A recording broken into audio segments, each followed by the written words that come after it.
Yo, what's up, y'all? It's Mr. Ernest Krim III, your favorite Black history teacher.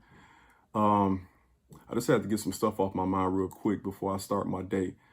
And just like a lot of you all, I'm completely disturbed and, I'm mad, furious.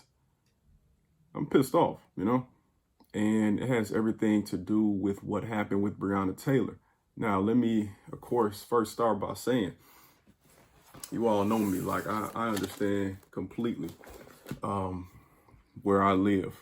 I understand completely what America is. I understand how this system operates. But yet and still, when one of us is the target of anti-Black terrorism, especially by someone who is employed by the state, by our tax dollars, you still want them to receive justice.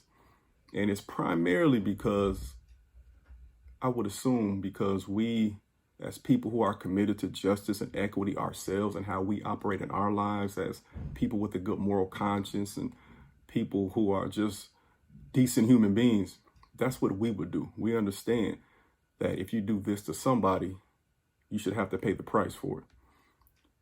But you realize, you don't expect that justice to really come, but you want it because in your conscience, you know it's right.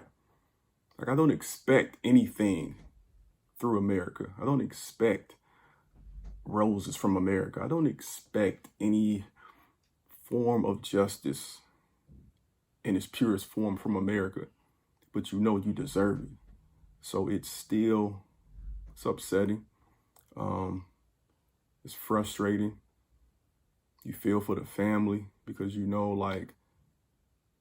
they did get paid, but of course I can't relate, but I just can't imagine any amount of money helping me through that situation. Like, I just can't imagine being on an island, but like my sister not being there, my wife not being there, my daughters, my mother, my grandmother, my aunts or whoever, nieces or whatever, close friends who are female.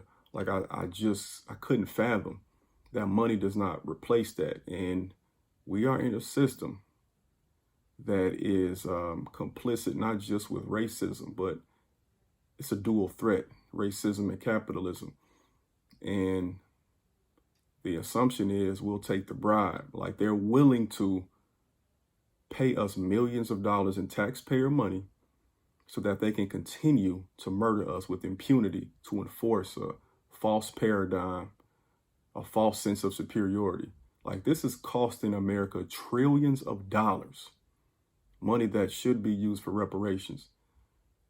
But to uphold this faulty system, they would rather pay that money as opposed to just give us justice and treat us right. And that's something you have to understand. Like, there are people who are like outmatched. Their fight doesn't make sense. And you've exposed them. You've shown them that they're wrong, but they're willing to fight tooth and nail, y'all, to still defend themselves. Like, I just showed you how and you still, so that's what we live under. And just the only thing on my mind right now is, of course, justice, right? Justice by any means. But I think that we have to do a lot of self-reflection, y'all, and think about it. Simple quote, simple life nugget. The definition of insanity is doing the same thing and expecting a different result, right? So I'm not that old, you know what I'm saying? But I've seen a lot of these cases and I've never seen any change. I've only seen them sometimes, like they just did, like they'll charge it's a small little bogus trivial charge to see if that will suffice. Give somebody a couple years for shooting somebody 16 times or whatever. And they like to say that, like, okay, well, we gave you something, we gave them a little time. But no, y'all, if we really, really want change, I need you to do some soul searching now. You got to do something different. I'm not talking about voting, you know? And if that's the only solution some of your so-called leaders are giving you, you need to stop listening to them. Voting is important. Definitely. It's important. But understand that even when you vote for people, unless they're bold, they're still operating within this system that operates and flourishes off of our disenfranchisement. So the definition of insanity, again, doing the same thing, expecting something different. We've been doing the same thing for a while. We've been fighting tooth and nail, fighting, like our life has been on the line many times for the right to vote, for the right to do many things. And we still are getting the same results. So what are we going to do differently? What are you going to do differently? Some of these, like that question, might not have a direct answer right now, but it's something you need to really think about moving forward, because the way that they operate, it's not working, and it has not worked since forever. And the way we are operating under it as a means of survival, as a coping mechanism, it's not working collectively. So I really want y'all to think about it. Hear what I'm saying and hear what I'm not saying. What are you going to do differently?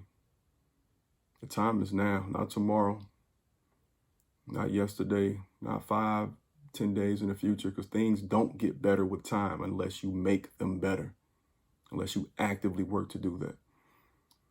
So with all that said, I hope y'all have a great and prosperous day.